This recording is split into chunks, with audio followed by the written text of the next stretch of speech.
కొంతమంది అంటారు గోకులు వెళ్ళండి అని, నిజంగానే మెడలు తెంగేస్తే అన్న చెప్తున్నా. ఏడుపు వచ్చిందన్న. పేదలకి ఓటీటీ దేవుడు లాంటోడు అన్న. లేకపోతే ఎన్ని పెండింగ్ కేసులు ఉన్నాయన్న, కిడ్నాప్ కేసులు ఎన్ని పెండింగ్ కేసులు ఉన్నాయి, అవి పట్టుకోరు కదా అన్న. మూవీలో నేను చూస్తున్నా అన్న, నిన్ననే అట్టుకుంటా కాంతా చూసిన అన్న నేను. బయట చూసుకుంటే ప్రతి ఒక్కరు ఐబొమ్మ రవిని మొత్తం హీరో లెక్క చేస్తారు. సో దాని గురించి నీకేమనిపిస్తుంది? హీరోనే అన్న. అన్న ఫ్రీగా మూవీస్ ఇచ్చిండు. మా వీకెండ్లు అంటే ఐబొమ్మనే అన్న గుర్తొచ్చేది, సండే అంటే ఐబొమ్మనే అన్న గుర్తొచ్చేది.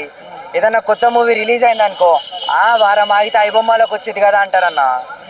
పోరోడు చెప్తాడన్న. అంటే ఎందుకు అంటే ఇప్పుడు థియేటర్లో ఇన్ని కోట్లు ఖర్చు పెట్టి ప్రొడ్యూసర్ సినిమా తీస్తున్నాం, మీరు థియేటర్లో చూడకుండా ఐబొమ్మలో చూస్తారు అంటే ఏం చెప్తారు అన్న? టికెట్ ప్రైజ్ అన్న, మెయిన్లీ టికెట్ ప్రైజ్ అన్న. ఎవడు పెడతాడన్న? A middle class person పెడతాడన్న 300 టికెట్లకి? పాప్కార్న్లు పెట్టేటప్పటికే అయిపోతున్నాయి అన్న 500 600 బకెట్లు. ఎవడు పెడతాడన్న అవన్నీ? ఐబొమ్మ రవిని అరెస్ట్ చేసినాక కూడా ఇంకా ఎక్కువ అయిపోయినాయి మూవీ రూల్స్ అని చెప్పేసి, ఐబొమ్మ 1 అని చెప్పేసి. పైరసీ ఎట్లా చూస్తారు అన్న? మూవీ రూల్స్ నేను చూస్తున్నా అన్న, నిన్ననే అట్టుకుంటా కాంతా చూసిన అన్న నేను. బాగుంది.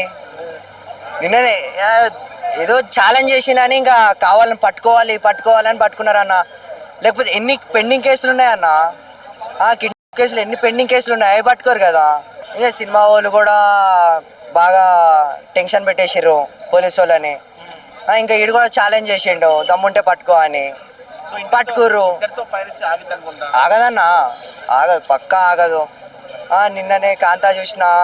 ఇంకా రాంబాయ్ వెడ్స్ రాజు, అది సగంలో ఉంది, అది కూడా చూసేసి వస్తా రేపు. అంటే ఇప్పుడు చాలా మంది సినిమా కార్మికులు కానీ వీళ్ళందరూ ఏంది మన పొట్ట మీద కొడతారా, మీరు అట్లా ఐబొమ్మలో చూస్తా అని చెప్తారు కదా మన దానికి. అన్న థియేటర్ పిండి తేయట్లేదు కదా అన్న, వాడు థియేటర్ పిండి తేయట్లేదు అసలు ఆయనే. జస్ట్ ఓటీటీ ఉంటే ఓటీటీలో నుంచి తీసుకుంటున్నాడు కానీ థియేటర్ పిండి అయితే తీయట్లేదు కదా ఎప్పుడు. అదే చెప్తున్నా నేను, థియేటర్ పిండి తీసుకున్నాడు అనుకో ఓకే అరెస్ట్ చేయండి, ఏమైనా చేయండి. ఓటీటీ నుంచి తీసుకుంటున్నాడు కదా, అదే నేను చెప్తున్నా. రవి పేరుని ఆటోల వెనకాల కూడా వేసుకొని తిరుగుతున్నారు అభిమానులు. కొంతమంది టాటూలు కూడా చూసినా అన్న నేను, టాటూలు కూడా వేసుకుంటున్నారు గుండెల మీద. అదే ఎందుకంత క్రేజ్ అంట మరి? పేదలకి ఓటీటీ దేవుడు లాంటోడు అన్న, ఓటీటీ దేవుడు ఐబొమ్మ రవి. బ్యాన్ అయినప్పుడు ఫస్ట్ ఫీలింగ్ ఏమనిపించింది? ఏడుపు వచ్చిందన్న, ఏడుపు వచ్చింది. తర్వాత సరేలే ఒకటి పోయింది కదా, ఇంకోటి ఉంది కదా మూవీ రూల్స్ అని, దానిలోనే చూసుకుంటున్నా. తగ్గమన్నా లేదు, వాళ్ళు హైక్స్ ఇచ్చుకుంటా పోతారు, వీళ్ళు పెంచుకుంటా పోతారు. సో మన ఇంత ఇష్యూ జరిగింది కాబట్టి వచ్చే రాజా సాబ్ కానీ చాలా సినిమాలు వస్తున్నాయి సంక్రాంతికి, దానికి టికెట్లు తగ్గించే అవకాశం ఉందంటావా?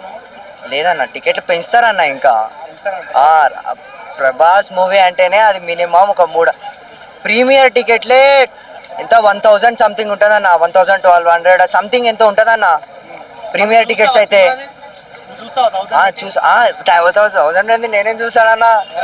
కొద్దిగా ఒక రోజు ఆగితే మూవీ రూల్స్లో వస్తుంది, దాంట్లో చూసుకుంటా మెల్లగా మంచిగా చూసుకుంటా నేను మూవీ రూల్స్లోనే. సో టికెట్ రేట్స్ తగ్గియాలంటే ఎంత పెట్టాలి, నువ్వెంత చెప్తావు? నా 150 నుంచి 100. కొంతమంది అంటారు గోకులు వెళ్ళండి అని, నిజంగానే మెడలు తెంగేస్తే అన్న చెప్తున్నా. పోకండి, అందరూ చల్లగా ఉండాలి, అందులో నేను ఉండాలి, నేను కూడా మీ వాడిని.